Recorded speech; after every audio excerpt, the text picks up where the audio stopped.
This episode discusses crime scenes. Listener discretion is advised.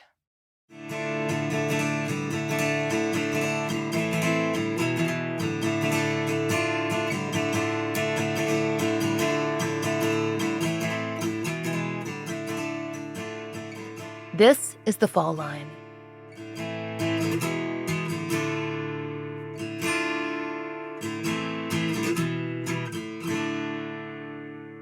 When we began work on the case of Brian Worley, who disappeared in Carrollton, Georgia in 2009, we started where we always do, connecting with the family, filing Freedom of Information Act requests, contacting law enforcement. When we gained access to some of the files associated with Brian's case, one of the first things we noticed was that in 2015, Trace Sargent had aided in a search of the family property. Now, we knew her name. She's the top K-9 search and rescue specialist in our state, Georgia, and one of the most respected and experienced experts in the country. Trace has worked on many cases in the Southeast and beyond, from search and rescue during natural disasters like Hurricane Katrina, to searches for human remains and missing persons and suspected homicide cases. She searched for Chase Masner, Natalie Holloway, Dior Coons, and dozens of people you've probably heard of. But Trace Sargent, she searches for everyone. Her focus remains on families, not how high-profile the case is. They're who she thinks of each time she begins a new search, whether it's for a child or elder that's been missing hours, or a loved one missing for 10 years. We were lucky enough to sit down with Trace this summer and talk to her about all things K-9, how she found the field, how she trains her dogs, how the scenting process works, how cases have affected her. There was a lot. We think you'll enjoy hearing what she has to say because it's absolutely fascinating. Trace, you have a resume that is very long and very impressive. If you had to sum up what you do in a sentence, what would you say? Laura, I would say, and what most people know me for is missing person cases. In essence, I find missing persons both dead and alive in all kinds of situations. And I think that's how our audience might know you. You've worked on a number of high-profile cases and appeared on TV. I know you worked the case of Chase Mesner and on the second search for Natalie Holloway. But you take all kinds of cases, natural disasters, missing persons, homicides, and more, both in the U.S. and abroad. How many cases have you worked since you began? That's a really tough question to answer because over the years, there's so many that I've worked, I've kind of lost count, really. If I had to estimate, it's probably about 1,400 cases over the years. So I've been involved, as you said, in a vast array of searches over the years, and it's been really a privilege to help all kinds of families and officials in all kinds of situations, and they have been many over the years. Did you set out to become a canine trainer and handler? How did you come to this work? When people ask me about how I got involved in this and, was it something that I dreamed about or thought about as a young child and my goals and aspirations, it's not an easy question to answer because it was more of an accidental journey with a lot of faith, a lot of trust, and a lot of unknowns that led me to where I am today. So let me take you back on how this started, and I'll give you the really short version of it. So way back when I was in college, I was working full-time and going to school full-time, and my life was really a blur. I knew when I finished college, I wanted to get a dog, and as a child, we always had family pets. So I really had a natural love and affection for dogs, but I really didn't have the clear understanding of what their capabilities are, meaning I never worked a working dog. I had never been around them as a child. So when I started this, and I say this kiddingly, but it's really not an exaggeration, I really didn't know what end of the dog barked when I started this endeavor. And what happened is I was sitting in bed reading an article at a Reader's Digest. I still have that article today. And it was about a woman that had a German Shepherd that found a missing 3-year-old boy.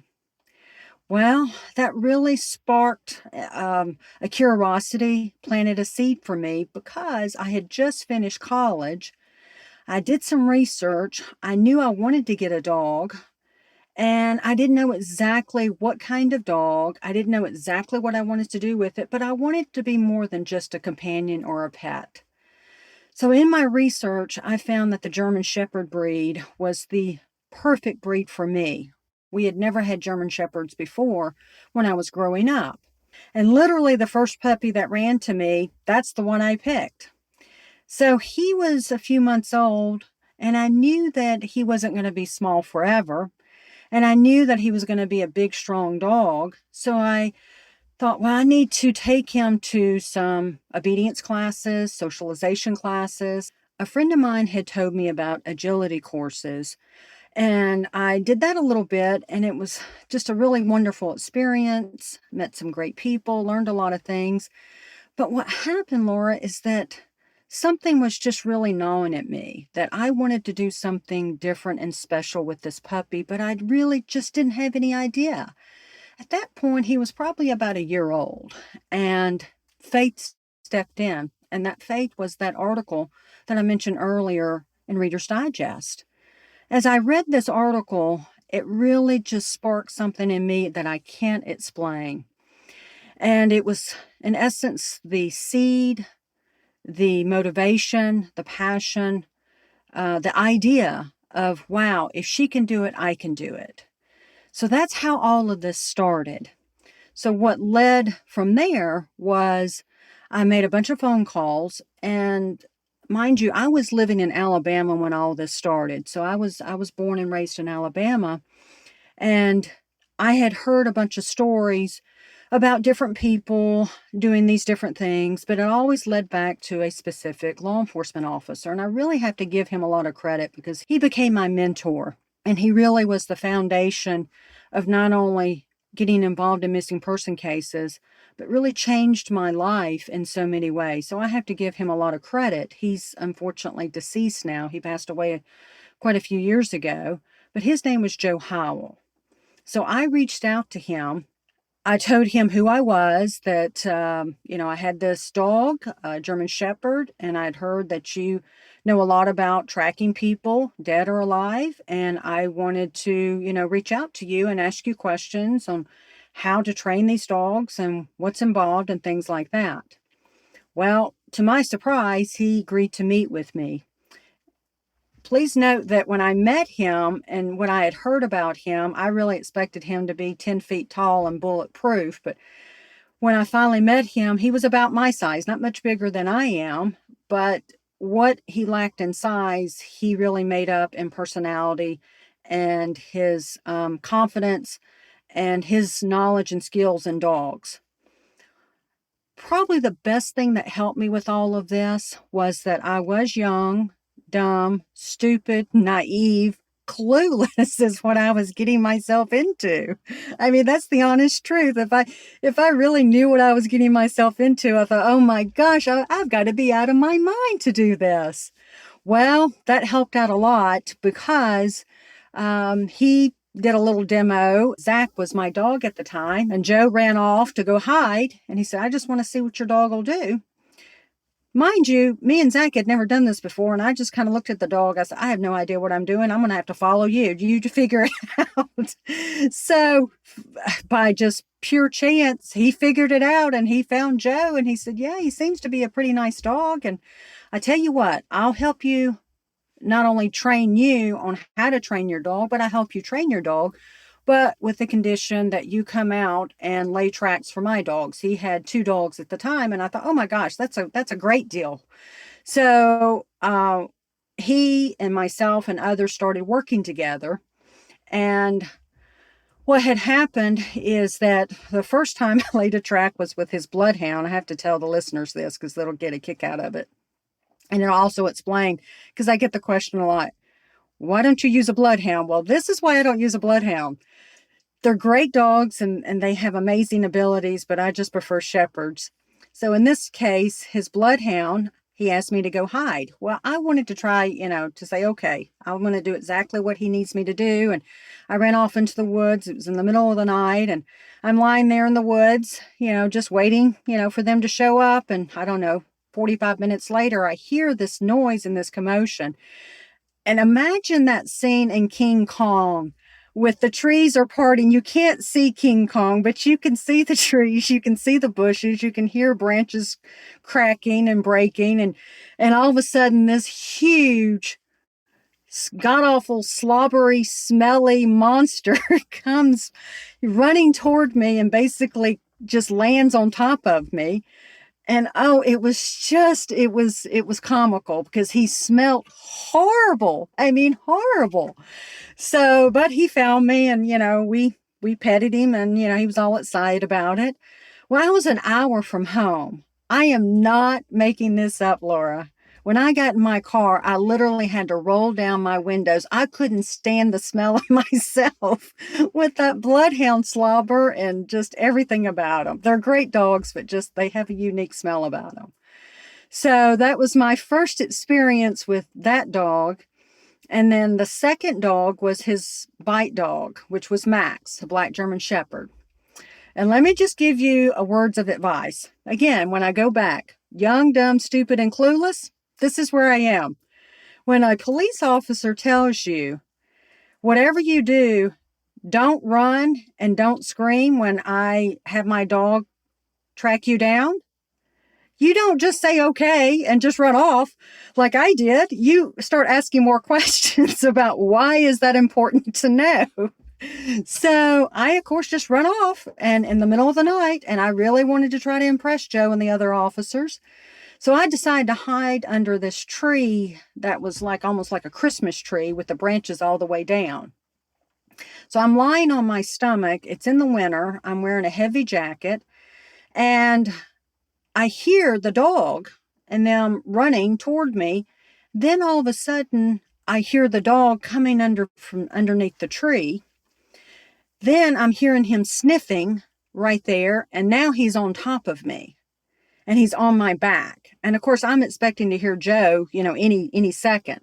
I don't. And I'm lying there, and all of a sudden, what Joe told me, don't scream and don't run, is against every instinct that you want to do with a big black German Shepherd on your back that is going to do something that you probably don't want him to do to you. So he's standing there on my back, and I keep telling myself, don't scream, don't run, don't scream, don't run. Well, he starts pouncing on my back because this is an experienced dog, and he knows he can't do anything unless I react because I'm perfectly still. Well, he pounced on my back in such a way that it made me exhale deeply because he almost knocked the breath out of me. Well, that was enough movement for him to say, okay, you're fair game now. At that time, he bit down on my right shoulder, all 4 canines into my shoulder.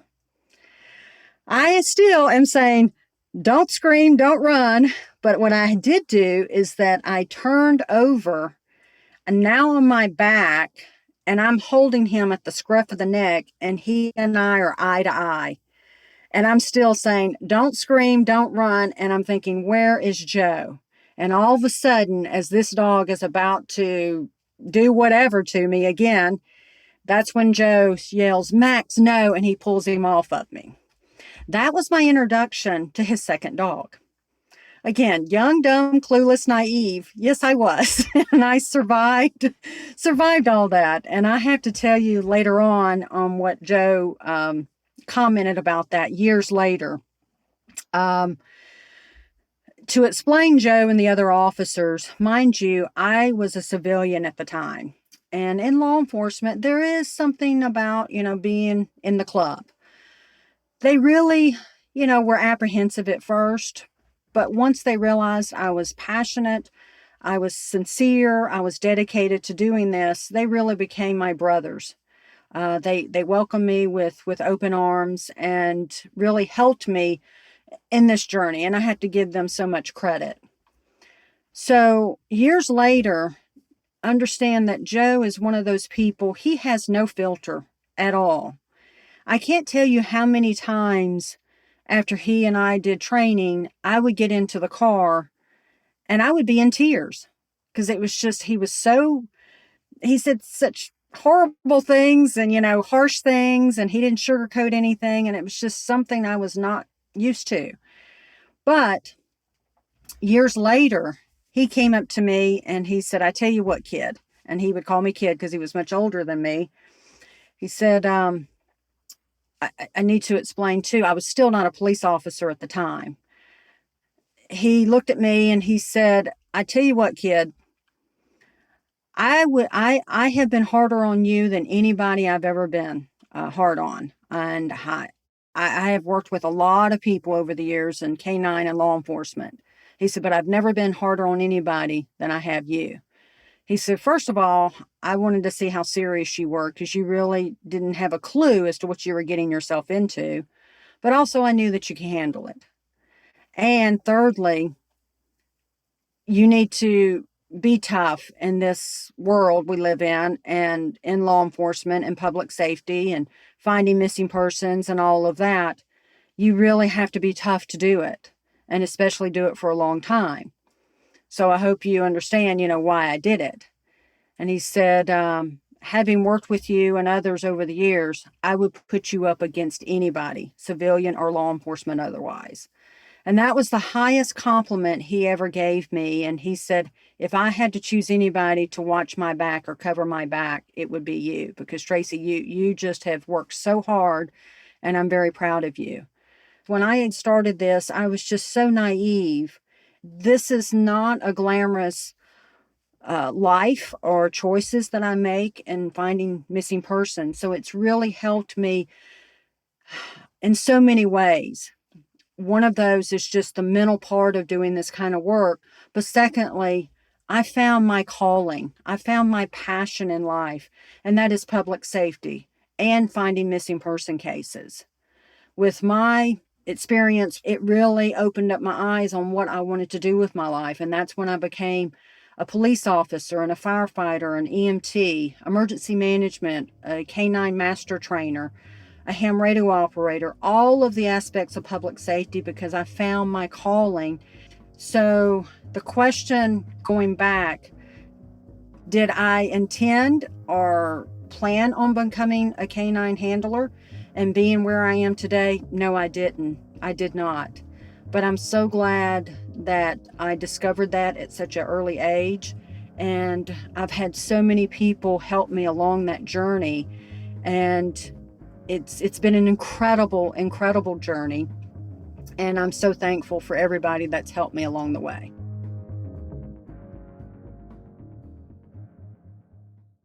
At Arizona State University, we're bringing world-class education from our globally acclaimed faculty to you. Earn your degree from the nation's most innovative university. Online. That's a degree better. Learn more at asuonline.asu.edu. I feel like every time we talk, I find out one or two more things that you've done. I know that also, in addition to training dogs for law enforcement, you also train dogs and other animals to work as service animals and even for Hollywood as Hollywood acting animals. How are those training regimens similar or different to training search dogs? So when we look at dogs and their personality and temperaments, even when I'm testing a dog for myself or for others, for let's say specifically as a search dog, it's not the drives that I look at first.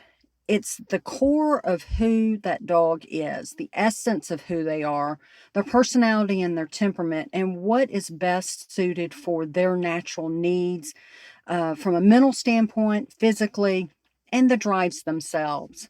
So when you look at service dogs, there are specific temperaments and personalities that are best suited for a type of dog that is a service dog.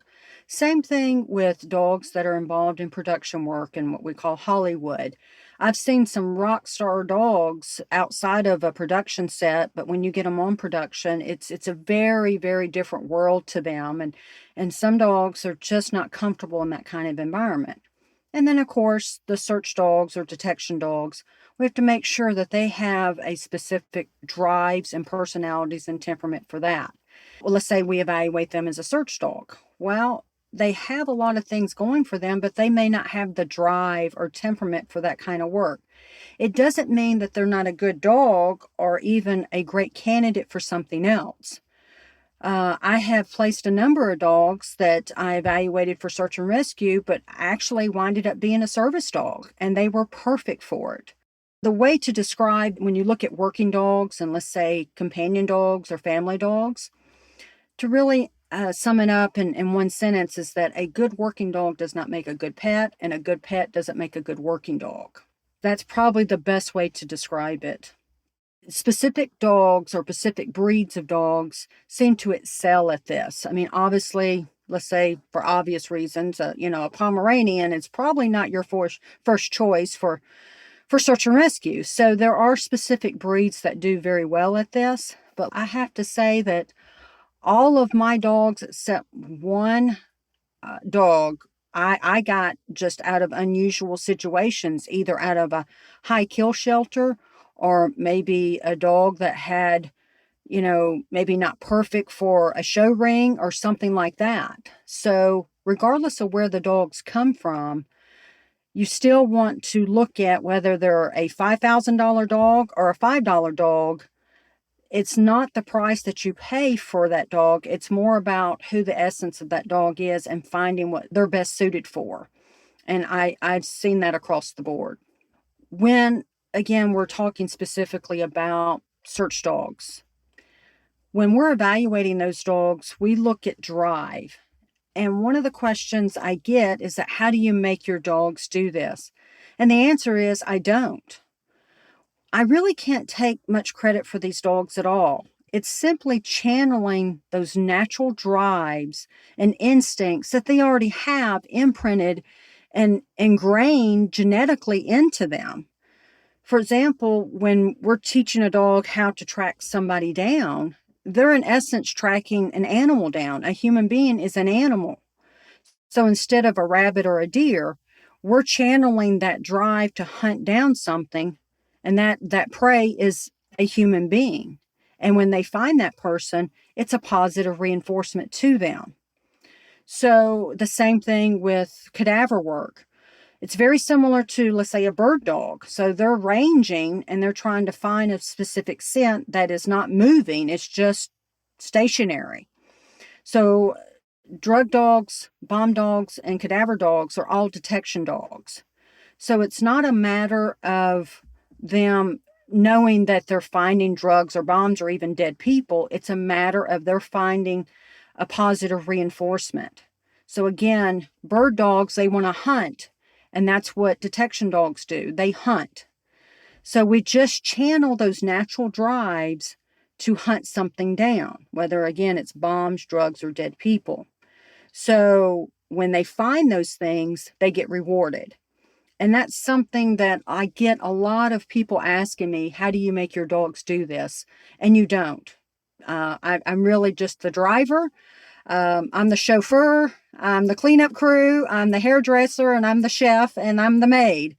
Everything else the dogs do on their own, and it's that bond and trust that we developed, and understanding that the dog is doing its job. And I do get the question a lot, how do I know when my dog is ready to do its job? And my answer is, you stay in the truck or you stay in your car. And they're like, what? I said, your dog should be able to know exactly what it needs to do completely without your input. In fact, most of the time we usually are confusing or do something that is in contradiction of what the dog is trying to do when we're working them. So these dogs, they're just, as much as I've seen them work and do the things they do, it's still magic to me. It truly is magic. And they do it so effortlessly. So I think that's something listeners might be interested in hearing about.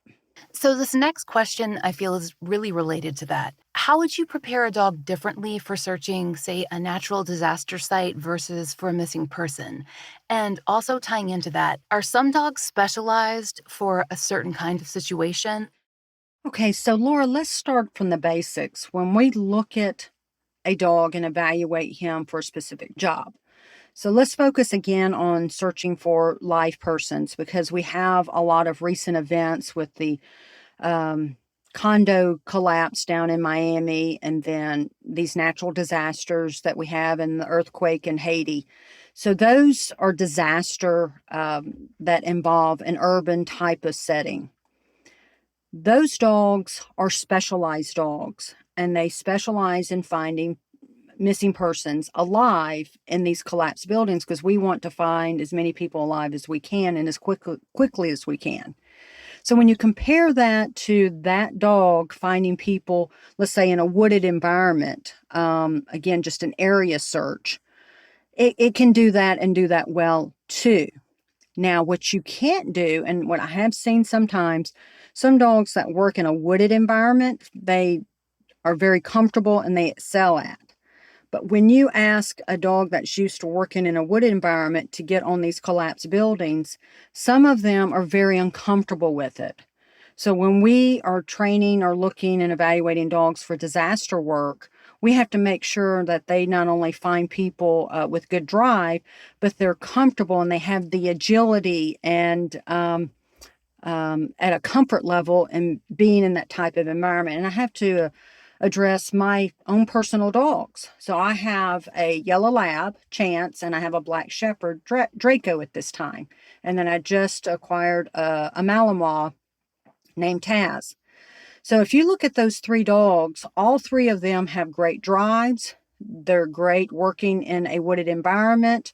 They're have all the things that you're looking for in a working dog. But if I put all three of them on a disaster, Chance and Taz, they're very light-footed.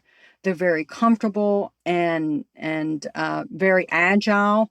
They're really what we call light-footed, that they can go from one area to another and do it very comfortably and very easily.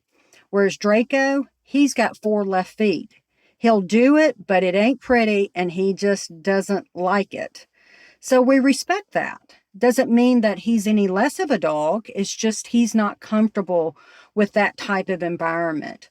So it's a combination of not only recognizing that these dogs can work in multiple environments, but there are certain dogs that specialize in specific environments, such as a disaster. And then when we look at tracking somebody, a live person, Draco does live and cadaver. He's fantastic at it. So tracking a live person is, in essence, like following a rabbit or a deer. When we ask Draco to find somebody live and he's tracking them, it's what we call prey drive. He's a predator hunting down prey. It's a human being prey. Whereas when we ask him to hunt, which is his command to find dead people, a cadaver, that thing, with all respect, is not prey. He's hunting for something. For lack of a better example, it's like an Easter egg hunt. He's trying to find where that thing is. He doesn't know it's a dead person. He's just trying to find his ball, and we've imprinted cadaver scent with that ball. So it's 2 different drives, 2 different approaches, and 2 different outcomes. But again, if I get him on disaster pile, he just falls apart. So just understanding and respecting each and every individual dog and their strengths and weaknesses, that's our responsibility as dog handlers, to put them in these environments that they're going to excel at, they're prepared for, they're trained well for, but also looking at their personalities and temperaments, just as I spoke earlier. So I do want to add about cadaver work because it's a unique situation. It is detection work, just like drug dogs and bomb dogs. And I get it's really interesting, the concept, when I'm trying to explain to officials or a DA's office or someone about how all this works. It's more, let me back up. When I'm trying to explain how cadaver dogs work, it's really kind of an odd understanding or perception about them. But when I explain it from a drug dog perspective, people seem to get that because drug dogs have been around a lot longer than cadaver dogs. So when we're searching, for example, if we're searching a car, We can't tell you what's in there, just as a drug dog handler can't tell you what's in there. He doesn't know if it's cocaine or marijuana or whatever it is. He just knows that his dog is alerting on scent at that car. It's the same thing with cadaver dog. So they're detection dogs. That's all they are. Now, from an evaluator's perspective, when I'm trying to evaluate a dog as a new dog, just like Taz, for example, I just got him a couple of months ago. Cadaver work across the board, the very first thing that I look at, of course, again, is the dog's personality and temperament and how they view the world. Is it a positive, view of it? Because if you have a dog that has great drive, but it's scared of its own shadow, it's just not going to work. So once we know that the dog has the right personality and temperament for this, we expose them to cadaver scent, because a lot of people don't know this, and your listeners might be interested in this. Some dogs have a natural aversion to cadaver scent. They literally are terrified of it. It's not a training issue. It's just one of those weird things. It doesn't happen very often, but I've seen it 3 or 4 times over the years, and it's obvious, and they literally are terrified of it. So it doesn't matter what kind of drives, temperament. It could be the most perfect dog, but if it doesn't like cadaver scent, it's immediately washed out as a cadaver dog. So there's so much more to it than just going out there and searching for someone.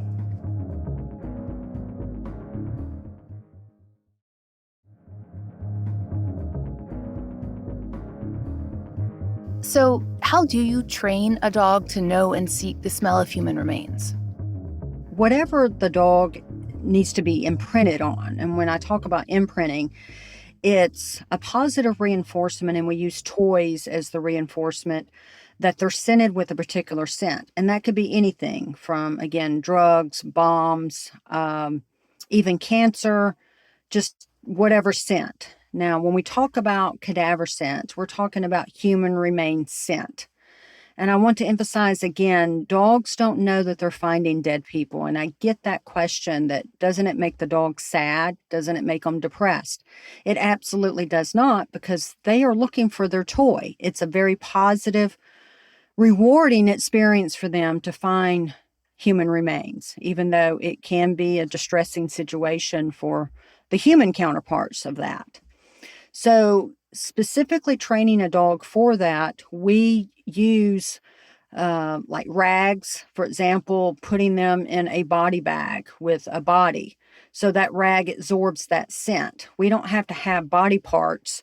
And I do get that, and I kind of jokingly, it's like, guys, it's not like I have, bodies hanging, up in my garage or something. It's nothing like that. It's actually very clean.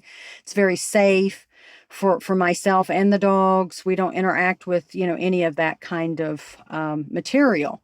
What we do is that it's all about scent. So we get articles, for example, let's say someone died in their home and in their chair, and we may ask, and they've been dead for several weeks in that chair. Well, that chair is going to be completely saturated with cadaver fluids. So we may ask them, can we have the cushion to the chair? So we use that as a training aid. Another one, when I was working for the state, and people quickly learned, the crazy gal that has the dog, she may ask you some strange things. And one of those is, anytime an associate or coworker of mine was pregnant, or I found out, she was pregnant, I would ask them, I know it's a strange question, but can I have your placenta? And some people would say yes, some people would say no, and that's fine. So we use that as a good training aid for the dogs. So it's all about exposing the dog to that particular scent, which is a very unique scent, that once you smell somebody that's deceased, it's something that you never forget. But to the dogs themselves, it is a unique scent. It is a scent that they can pick up easily and be trained on quite easily, and it's a positive reinforcement for them. And we start the training process of just throwing a scented ball, making it a very fun, happy experience for them. And again, going back to their drive, when we throw that toy, they want to go hunt for that toy. So when they pick it up, they inhale that scent. And that's what we talk about imprinting. And we just build upon that foundation until we get them to the point where they're actually alerting to the scent. And my dogs are trained to sit when they do find the scent. And it's that step-by-step process that we go through with them. How close do dogs have to be to a decedent's remains in order to alert? There's a lot of factors in that. And over the years, I have seen my own personal dogs, and I've heard of others that can detect human remains some distance away. I remember one case in particular, we were about a quarter of a mile away from him, which is pretty remarkable, but the conditions were perfect. And let me just kind of paint the scene for you on what happened there. It was in the middle of the night. He had been missing, I think, 2 or 3 days, and he was an adult male. We were in a wooded, not mountainous area, but we did have some hills and valleys. As we're going down on the side of a hill, the dogs start showing what we call a change of behavior, indicating that they're picking up scent. What we didn't know is that the gentleman was literally across the valley from some distance from us on the side of the hill across from us. So it was almost like a parallel line that the scent had traveled from one side of the hill where he was on across this large valley to the other side of this hill where we were going down into. So it was pretty remarkable situation on the scent conditions and where he was placed and where we were happened just to be going down. So when we got down to the bottom of this valley, the scent had actually gathered because of the time of evening it was, and the dogs literally went from the valley up to the other hilltop or hillside to where the gentleman was. So that's a great example of a really long distance of picking that scent up. Whereas the opposite extreme of that, in certain conditions, let's say somebody that's been missing and presumed deceased for 25 years, and it's in August, and it's been hot and dry and dusty conditions, the dogs literally have to be really on top of where that person was buried, or even on top of where the remains are, even if they're not buried, to pick that up. One, the remains are bone, they're skeleton. The scent itself is very, very low, and I'll get into the thresholds in just a minute. But then the conditions themselves, hot, dry conditions, are just horrible conditions for scent. Think of scent as a living organism, just as we are. So scent itself, it comes to life, it has a lifespan, and then it dies out. So the scent of cadaver does last for many, many years, and the dogs can detect that, but it's the threshold that can be a real challenge. And what I mean by that is, a great example is this. Somebody that's cooking a cake. So when you put the batter in, you put it in the oven, you really don't smell the cake at all. That's a very, very low threshold. So as the cake is cooking, you start smelling it just a little bit. Well, that's a medium, let's say a medium-sized threshold. And then when the cake is fully baked, that scent is literally filling up the kitchen and maybe perhaps most of the house. That's a high threshold. So when you compare it to dogs searching for cadavers or human remains specifically, because when we talk about cadaver dogs, most people think, all right, cadaver dogs, it's a body. Well, technically, that's not what these dogs do. They find human remains, and that's from skeletons all the way to a full-size body, and everything in between include dismembered parts. So these human remains detection dogs, or some people call them HRD dogs, they find that full spectrum of human remains. So when we talk about thresholds, the low threshold would be the bones and skeleton that have been there for many, many years.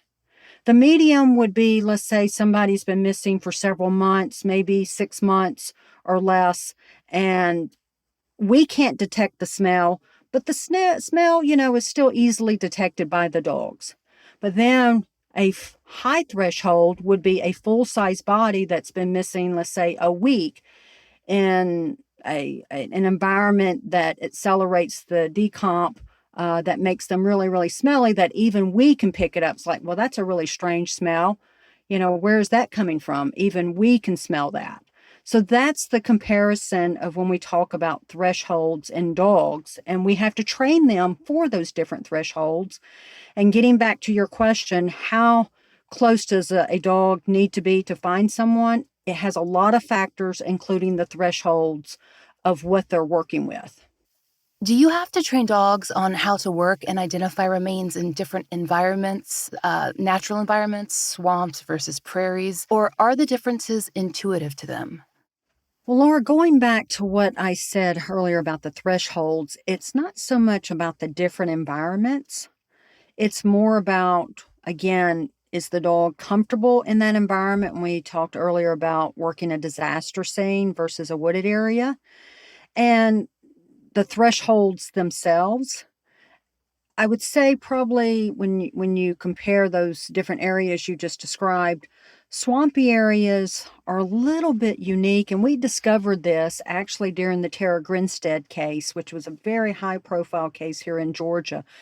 It's what's known as the Beauty Queen school teacher case, because she was a school teacher but also involved in pageants. So down in South Georgia, there was a lot of swampy areas and things that we had to check. Well, there's a lot of unique smells down there, gases, just an odd sense of the dogs had not smelt before. So that was a learning experience for me, and I have applied that experience in all the places I've gone. So, for example, it looks like I may be going to Nevada and or Texas here next month on two separate missing person cases. So not only do I do cases here in Georgia, and I do most of them here in Georgia or in Alabama just because that's where I live, but I've traveled all over the country and even the world looking for missing people. And from that experience, I learned wherever I go, I do actually some training sessions for the dogs. So they really acclimate to the environment and to the unique scents that they may have not been exposed to just because I live in the South. So things probably are going to smell different, out in Nevada that they may have not smelt before. And it's a novelty to them. So it's a little bit of, oh, okay, that's something I can just put in my file. I don't need to really do anything about it. It's interesting. It's, a curious smell, but I'm going to continue and stay focused on what I'm trying to find. So that's kind of a unique situation there. I do want to, and I just thought about this. People may not realize this, but something that I learned and I pass along to other folks when we talk about dogs themselves. We talk about live persons versus dead people. And what is the difference to dogs? And this is the best way I can describe it. Death is life's perfect equalizer. What I mean by that is that when the dogs are searching for somebody alive, even myself, I have a twin sister, we smell totally different to dogs. And there have actually been studies that have been done with twins to see if dogs can distinguish between one twin or the other. And they do. So we all have unique individual scent that the dogs pick up and can distinguish among hundreds of other scents, including other people. Whereas when we're dead, we all smell exactly the same to a dog. So when you think about it, and I learned this from two cases years ago. The first case was a very bad part of town. It was a, unusual, sad situation where this young man had made some bad choices in life and had overdosed, and he was in a very bad part of town, and just everything about it was really sad. The dogs reacted to him and found him deceased. Well, a week later, we go to this very, very nice area, these mansions, gated community. Unfortunately, it was during Halloween. They had candles in the house, and unfortunately, the candles caused the fire in this, I think it was like a 10,000 square foot mansion. And unfortunately, the grandfather didn't make it out of the house, and we found him deceased there. What was unique about that is that the dogs responded exactly the same way. These were two different environments, two different individuals, two different circumstances, two different demographics. It was just totally different for us from our perspective, but from the dogs, they reacted exactly the same to both of those cases. And that's when I had a light bulb moment and I thought, oh my goodness, we smell exactly the same to dogs when we're dead. So it doesn't matter if you're a man or a woman, rich or poor, young or old, it doesn't matter to dogs. And I just find that fascinating. Our interview with Trace Sargent was so interesting and went so long that we don't want to cut any of the amazing information she shared. We'll be bringing you part 2 next week, where she discusses some of her most memorable water searches, the cases that drove her to start her own podcast, her dog's work on a 250-year-old case, and much more. You won't want to miss the second half of this interview. Oh, and don't forget to check out the Stitcher podcast app this week. It's Stitcher's second annual True Crime Week, and they're curating the best in true crime for you. You're bound to find new shows that you'll love. Thank you for listening. The Fall Line is a fully independent show, and we appreciate listener support. It allows us to do research, obtain FOIA, pay our content advisors, and support and donate to the causes we care about. If you try out the products we advertise, please use our sponsor codes. It really helps. And if you'd like to support the show and the stories we cover, join us on Patreon. We're raising Patreon funds to continue to fund the Millbrook Twins billboard, begin a therapy fund for families who've been on the show, and many other projects. You can read a public post about those goals on Patreon. Each and every one of our patrons helps us continue this work, and we're so grateful for your help. On Patreon, you'll get early release ad-free versions of our regular episodes, plus blogs and videos for only $5 a month. We've also added live streams, which all patrons can enjoy, starting at just $1. The Fall Line is written, hosted, and researched by Laura Norton, with additional research by Brian Waters and Kim Fritz. Family interviews by Brooke Hargrove. Produced, engineered, and scored by Maura Curry. Content advisement by Brandy C. Williams, Liv Fallon, and Vic Kennedy. And, as always, our most special thanks to Angie Dodd. Currently, our monthly donation is going to private investigations for the missing. Please, join us in supporting this nonprofit. They need funds to help families access the services of PIs.